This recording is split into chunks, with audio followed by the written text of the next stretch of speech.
আসসালামু আলাইকুম। কে কেমন আছেন?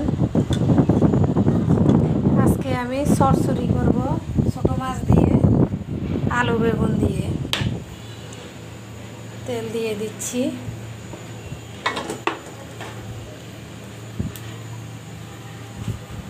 তারপর মশলা দিয়ে দিব। এই যে মশলা, এখানে পেঁয়াজ, রসুন, জিরা, হলুদ, মরিচ, কাঁচামরিচ সব মশলা একসাথে বেটে নিয়ে চচ্চড়িতে অনেকে দেখি মেখেই রান্না করে। মশলা, তারপরে সব মশলা, কাঁচা মাছ, তরকারি সব একসাথে মেখে রান্না করে। আমি ভিন্নভাবে রান্না করতেছি। আমার কাছে না হয় মশলার গন্ধ আসে, কাঁচা কাঁচা গন্ধ আসে। ওই জন্য আগে মশলা কষিয়ে তারপরে এভাবে রান্না করি। পানি দিয়ে দিলাম। মশলা কষানো হয়ে গেলে মাছ দিয়ে, মশলা কষানো হয়ে গেছে, এখন মাছ দিয়ে দিব।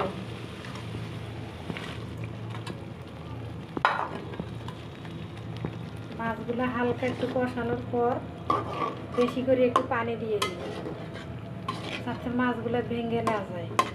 তারপরে তরকারি সবগুলো সবজি দিয়ে দিব। এখন একটু গরম পানি অ্যাড করে দিয়ে দিচ্ছি। আপনারা চাইলে ঠান্ডা পানিও দিতে পারেন, সমস্যা নেই। আমি এখন গরম পানি দিয়ে দিলাম। এখন সব সবজি দিয়ে দিব, বেগুন, আলু। পানি দেওয়ার কারণ হচ্ছে যাতে মাছগুলো ভেঙে না যায়, এই কারণে এতগুলা পানি একসাথে দিয়ে দিলাম। সবগুলা সবজি দেওয়া শেষ, এখন ঢাকনা দিয়ে রেখে দিব। রান্না আমার শেষ, এখন নামিয়ে ফেলব।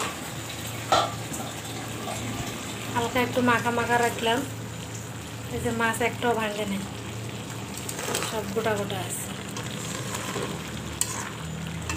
আর কাঁচা মশলারও গন্ধ করবে না। চচ্চড়ি ফাইনালি হয়েই গেল। সবাই ভালো থাকবেন। আসসালামু আলাইকুম। আল্লাহ হাফেজ।